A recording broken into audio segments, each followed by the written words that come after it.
쌍용차 이름이 바뀐다 안 바뀐다 말이 많았는데 결국 바뀌는 게 거의 확정됐습니다. 원래는 주주총회에서 최종 결정되는 거고 절차상 이게 맞긴 한데 이미 모터쇼에서도 쌍용차가 아닌 KG 모빌리티로 나온다고 하고 주주총회에서도 거의 변경이 된다 이렇게 통보식으로 나오는 것 같더라고요. 이미 3월 모터쇼에서 KG 모빌리티라는 이름으로 나오기도 하고 이 발표가 나오고 나서 굉장히 많은 소리 돌았고 KG그룹 자회사 주식이 급락하기도 해서 이게 진짜 괜찮은 건가 싶은 부분도 많을 거라고 생각합니다. 그래서 최근에 나온 정보들을 총정리하면서 앞으로의 전망까지 쉽고 빠르게 정리해드리겠습니다. 인터넷 가입이라면 당신은 아정당을 떠올리지 않을 수도 있습니다.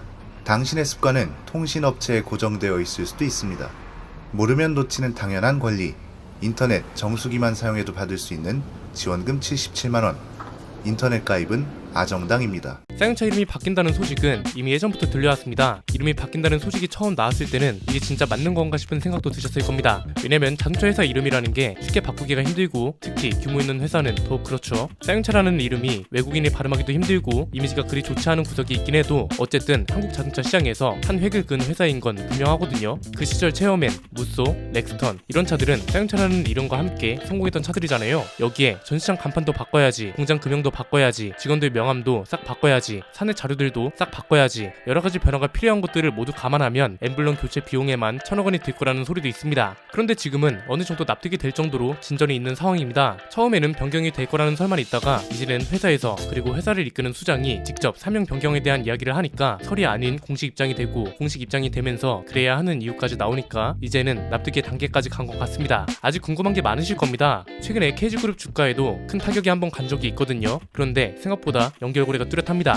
크게 세 가지로 정리할 수 있습니다. 일단 첫 번째는 KG그룹이 쌍용차 이름을 왜 바꾸려 하는지부터 알아야 합니다. 앞에서 말씀드린 여러가지 이유들 때문에 자동차 회사 이름은 잘 안 바꾸려고 하는데 그럼에도 바꾸려는 이유는 뭘까 이거죠. 일단 대의적인 명분은 부정적인 이미지를 개선할 필요가 있다는 겁니다. 왜냐면 상하이 자동차랑 마힌드라 그룹이 쌍용차라는 이름을 그대로 썼잖아요. 이 이름을 가지고 두 번이나 회생 과정을 거쳤기 때문에 박재돈 회장은 새로운 이미지가 필요하다고 판단한 거죠. 보통 이런 큰 결정에는 리스크보다 더 큰 긍정 효과가 따라오기 마련인데 긍정 효과를 따져보면 여러 가지가 있습니다. 일단 회사가 타깃할 수 있는 범위가 넓어집니다. 기아 자동차가 사명에서 자동차를 뺀 맥락이랑 비슷합니다. 쌍용차 하면 SUV만 만들어야 할 것 같잖아요. 그런데 지금은 전기차 시대로 가고 있습니다. 기아차가 기아가 된 이후에는 꼭 자동차만 만드는 회사가 아니라는 걸 보여주기 위한 것도 있었습니다. PBV처럼 목적에 따라 형태와 쓰임새가 다른 탈 것, 예를 들면 승객 운송용이라든지 물품 운반용이라든지 이렇게 넓은 범위의 탈 것을 만들기 위해서 바꾼 거란 말이죠. 내연기관차 시대면 모르겠지만 전기차로 전환되고 있는 시기이기 때문에 가능했던 겁니다. 쌍용차도 전기차로 전환되면서 KG 모빌리티라는 이름으로 회사의 범위를 확장할 수 있는 거고 지금이 타이밍이란 거죠.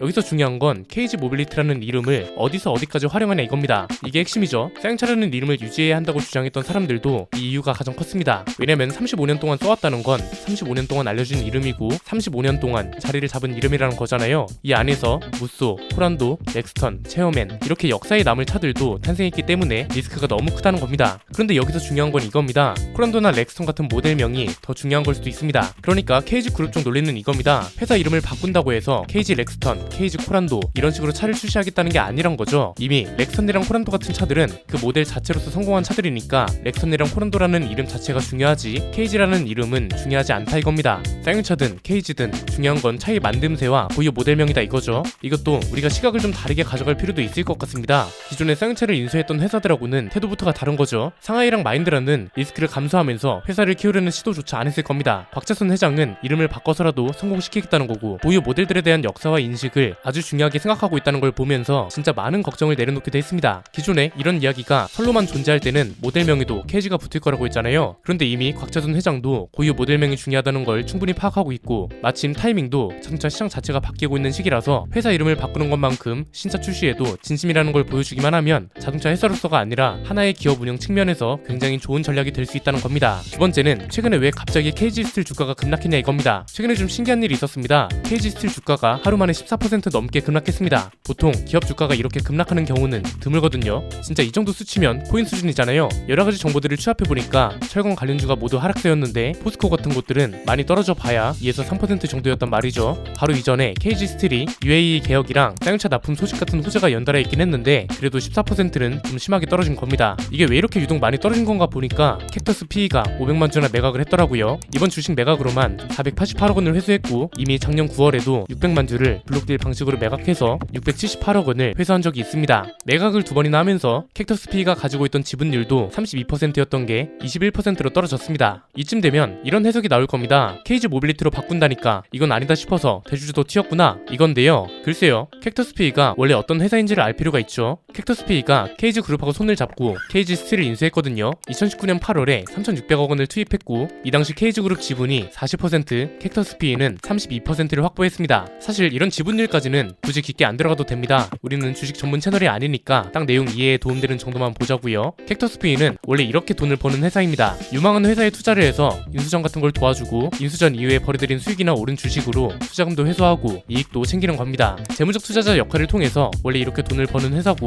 그래서 이번에 KG 스틸 지분도 보유 중이던 걸 매각한 겁니다. 이미 인수전을 성공했고 쌍용차도 적자에서 흑자로 전환했잖아요. 그러니까 이제는 회사가 자립할 수 있다고 판단하고 이쯤에서 보유 주식을 정리하면 될 거라고 판단한 것으로 보입니다. 만약에 이런 미래 전략이나 비전이 없는 회사였다면 그리고 이 주식을 매각한 게 투자 회사가 아닌 개인이었다면 부당 이익이라고 생각할 수 있죠. 예를 들면 에디슨 모터스 같은 주가 조작 사례인데 이게 아니고 회사의 본질이 변하지 않는다면 그리고 미래 비전이 충분하다면 이야기가 달라진다는 겁니다. 어떤 부분에서 회사가 자립할 수 있다고 판단했는지도 중요한데 답은 쌍용차한테 있었습니다. 작년에 한창 KG그룹이 쌍용차를 인수한다는 내용 소개해드릴 때 기억나세요? 가장 기대가 되는 시너지가 KG 스틸이 쌍용차의 강판을 납품하는 거라고 말씀드렸잖아요. 이때까지만 해도 KG 스틸은 그럴만한 기술력이 없다고 하는 분들이 많았는데 지금 납품이 현실이 되고 있는 겁니다. 올해 안에 자동차용 강판 공급을 하겠다고 밝혔습니다. KG 스틸 전신이 동부제철이잖아요. 이미 동부제철 시절에 현대차한테 강판을 납품했던 적이 있습니다. 지금은 어떤 상황이냐면 쌍용차에 공급할 부품 강판 품목하고 수량, 시기 이런 걸 조율 중이라고 합니다. 이미 KG 스틸은 운전석 실내 등 부품용 내장재를 석판 강판으로 공급했었습니다. 다른 내장재도 공급했는데 공급량이 그렇게 많지는 않았거든요. 작년 6월부터는 자동차 컴프레셔 부품용 속도 강판도 제작해서 파트너사한테 판매하기 시작했고요. 1년 6개월 정도 만에 개발을 마쳐서 공급을 한 거고 이외에 자동차 게스킷, 컴프레셔 부품용 속도 강판 이런 것들까지 범위를 넓히는 중입니다. 이런 부품용 강판 납품이 체결이 되면 자동차 강판도 공급 검토를 할 가능성이 큰 상태라고 합니다. 쌍용차는 쌍용차대로 KG 스틸은 KG 스틸대로 강판 설비 투자랑 공정 확보 같은 걸 진행하겠죠. 이런 게 호재고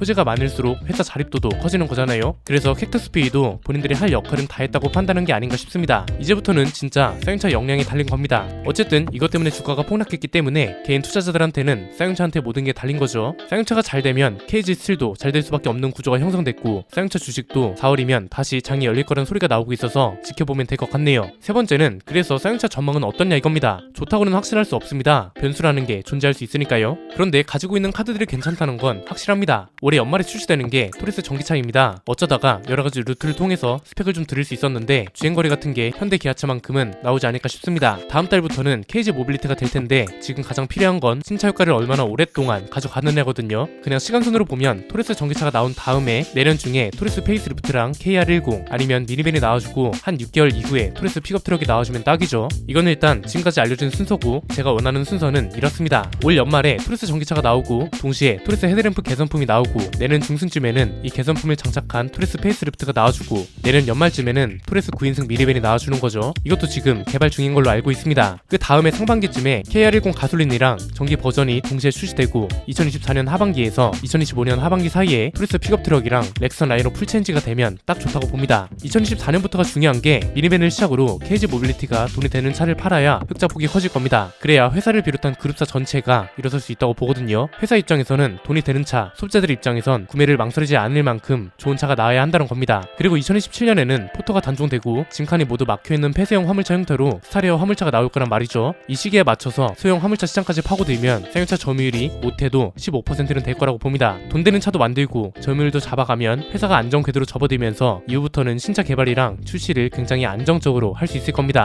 제가 자꾸 KR10 출시를 미루라고 해서 서운해하는 분들도 많은 걸로 알고 있습니다. 그런데 그래봤자 6개월에서 1년 정도 늦춰지는 거고요. 애초에 쌍용차가 잡은 출시 시기도 2024년이기 때문에 내년쯤 미니밴을 내놓고 예정된 출시 시기에 KR10을 출시하면 회사도 좋고 소비자도 좋은 게 아닐까요? 이대로만 나온다면 이름이 바뀐 뒤에 나오는 신차들 모두 대박날 수 있을 겁니다. 적어도 디자인 때문에 망할 일은 이제 없으니까 신차 전략만 잘 짜면 되는 상황입니다. 이미 왜 이런 순서가 필요한지는 수많은 영상에서 다뤄드렸습니다. 현대차가 고맙게도 가격으로 비어있는 시장을 만들어 두고 있는 추세이기 때문에 가격만 현대차를 안 따라가면 되는 거죠. 이 상황에서는 무조건 돈이 되면서 잘 팔릴 차를 내놔야 하기 때문에 신차 전략은 진짜로 살짝 수정해 보는 걸 고려해 주셨으면 합니다. 3월에 KG 모빌리티라는 이름으로 모토쇼에 등장한다고 하니까 어떤 방향을 제시하는지 지켜보면 되겠네요. 오늘 내용은 여기까지입니다. 내용이 유익하셨다면 구독과 좋아요, 알림 설정 부탁드립니다. 지금까지 저는 안피디였습니다. 감사합니다.